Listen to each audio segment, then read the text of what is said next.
Bengals fans, we are in a sub battle with our Steelers channel here at Chat Sports. We've, documented this pretty well throughout the month of June, and we only got a couple of days left in the month. We continue to close ground. As you can tell, just 14 subs behind Steelers Talk. We got a few days. Let's catch them. So make sure you hit that sub button right now. That is youtube.com/Bengals TV.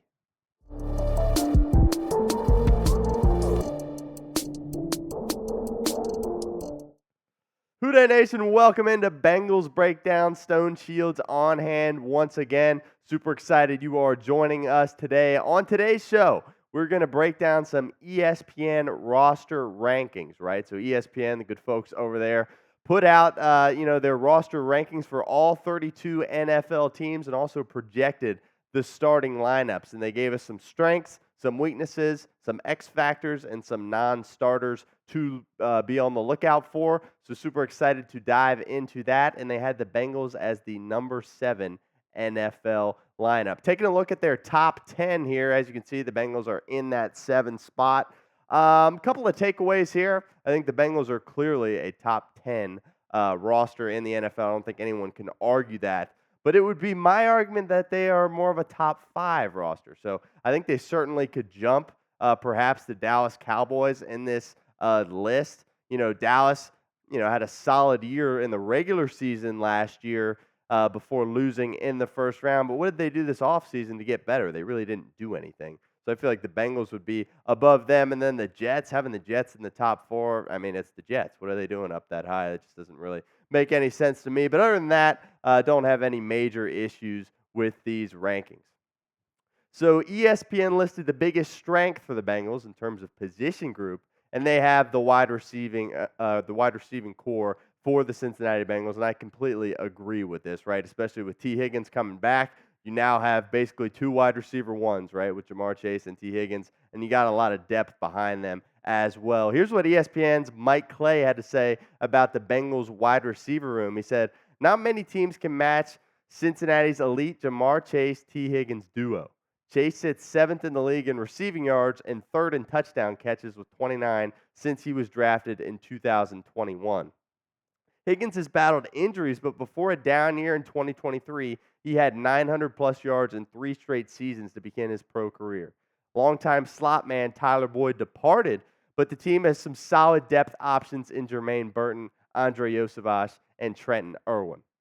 Taking a look here at the depth chart, that wide receiver 3 spot certainly is going to be up for grabs. Obviously, the Bengals allocated some resources, taking Jermaine Burton fairly early in the draft and, taking 2 receivers in the 2023 draft in Charlie Jones and Andre Yosavash. So I think a lot of those guys are going to be competing for that spot. But as you can tell here, the Bengals just have loads of depth at that position and completely agree with ESPN that that is the biggest strength on this Cincinnati Bengals roster.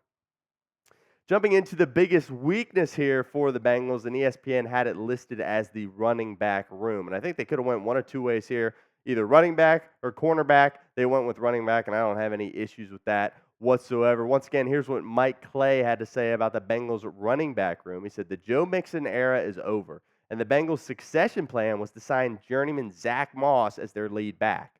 Moss has certainly flashed as a runner with 4.4 yards per carry over his career, but he has never handled a full workload for an entire season, his career high being 183 carries. And he has yet to handle a big load in the passing game either, with a career high 37 targets. Second-year back Chase Brown also flashed last season, although the sample was very small with only 58 touches. There's potential here, but both backs are unproven commodities in the roles they're about to play." I agree with all that from Clay, but I also think, like he said at the very end, there's a lot of potential here, right? You guys that have been tuned into Bengals Breakdown know just how high I am on Chase Brown. I think there's some point where Zack Moss is going to pass that baton to Chase Brown, and he can be that running back 1 for Cincinnati. But I do think it's going to be, relatively by committee to start out the season. It's a Bengals offense that doesn't run the ball a ton, but as we know in the NFL, you got to be able to run the ball a little bit if you want to win, especially win in the playoffs. So your first chance to get interactive in the comments here with the pinned comment of today's video. I want you to rank the Bengals roster as it relates to the rest of the NFL. So 1 to 32. hop on down in the comments section and do that for us. If that ad comes here on YouTube, that's fine. Take advantage of it and go down and comment below. All right, so moving on here, the ESPN then listed 2024 X factors for the Cincinnati Bengals and listed Cam Taylor-Britt and DJ Turner. And I agree with this as well because, the cornerback play last year wasn't very good. And this year, if they're going to have more success on defense, they got to have better play in that room out of Taylor-Britt and Turner and potentially Dax Hill as well. Here's what Seth Walder of ESPN said on the Bengals cornerbacks. He said, cornerbacks Cam Taylor-Britt and DJ Turner II. They allowed 2.0 and 1.7 yards per coverage snap last season per NFL Next Gen Stats, the second and eighth most, respectively, among outside cornerbacks with at least 300 coverage snaps. With Chidobe Awuzie gone in free agency, these two young DBs will have to step up. And really couldn't agree more with that. Obviously, the Bengals have not brought in any veteran presence in that particular room. Obviously, have done that at the secondary and other parts of their team, but have not done that to this point in the cornerback room. We've talked about how the Bengals could certainly be on the market for potentially bringing in a veteran prior to training camp, but like I said, that hasn't happened yet. So they're putting a lot of trust in these two guys, Cam Taylor-Britt and DJ Turner, have bounce-back seasons. I don't think Cam Taylor-Britt is going to have any issues. I think he is a legit quarterback one in the National Football League, but certainly going to need to have to play better in 2024 if the Bengals are going to reach their potential. So then ESPN listed a non-starter to know and listed Trenton Irwin. And, of course, if you're a diehard Bengals fan, you know Trenton Irwin really well, and you're probably a fan of him as well because he does all the nitty-gritty things out there on the football field. He's a physical, smart player. Despite, his small stature, he really goes out there and competes for Cincinnati. And here's what Aaron Schatz of ESPN had to say about Trenton Irwin. He said, it's hard to tell who's going to be the third receiver behind Chase and Higgins, but Irwin actually scored higher than Higgins in ESPN's receiver tracking metrics last season and had a receiving DVOA of 20.8%, which ranked 10th among receivers with 10 to 49 pass targets. And like I said, you guys know how much I like Trenton Irwin, right? I mean, he goes out there and he really just is in the right place at the right time, and he's a sure-handed guy as well. But more importantly, Joe Burrow loves him, right? Joe Burrow spoke glowingly of Trenton Irwin the past couple of seasons, and he talked about how he's just really a guy that he can trust. And like I said, he's always in the right spot, and he's a sure-handed guy. He doesn't go out there and drop many footballs. I think the Bengals, he's someone that they can go to on third and fourth down, and Burrow will look his way if, Chase and Higgins, are getting double covered or whatever the case may be for that. So once again, hop down in the comments and let us know what you think. Will Trenton Irwin start in Week 1 against the Patriots for Cincinnati? Type Y for yes or type N for no.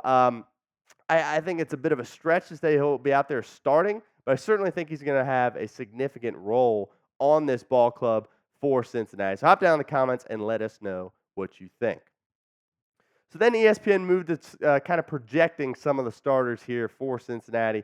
As you can see here, they got Joe Burrow as the quarterback. Look for Rocky Lombardi to kind of push him a little bit during I'm just kidding. Joe Burrow is certainly going to be the guy at quarterback, highest paid guy in the league. He's that boy, Joe Burrow. But tight end, it gets a little bit more interesting, right? I think Mike Gesicki is certainly going to be the first option out there, bringing him in free agency from the New England Patriots. But that tight end 2 position gets a little bit more dicey. ESPN had Drew Sample listed as their tight end 2 in this situation. And I think from a blocking perspective, he's certainly the best option. But I think Tanner Hudson proved that he can play a little bit, especially in the receiving game. So I'm interested to see how that shakes out in training camp. Once again, hop down in the comments and let us know who you think will have more yards in 2024. Type S if you believe it'll be Drew Sample, or type H if you believe it'll be Tanner Hudson. And the Bengals, of course, brought in a couple of more guys in the draft, and Tanner McLaughlin and Eric all as well to kind of compete in that room. But I think those are probably 2 and 3 there behind Mike Gesicki. So go down in the comments section and vote right now. So they continued with the wide receivers. Obviously, Jamar Chase, T. Higgins, wide receiver 1, wide receiver 2. There's not much to really say about that. That's just how it's going to be.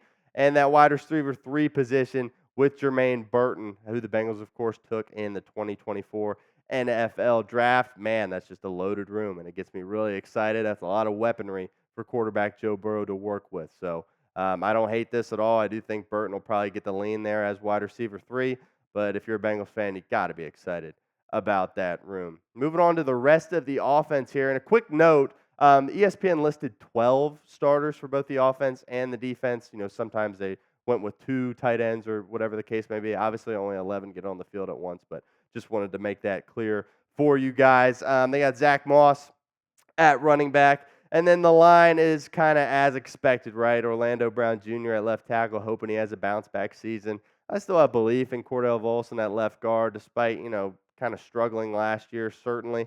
For Cincinnati, Ted Karras, he's back. He got his extension. Super excited to have him back in Cincinnati once again. And then Kappa and Trent Brown. That right tackle spot is really the one to monitor, of course. The Bengals selecting Amarius Mims in the first round.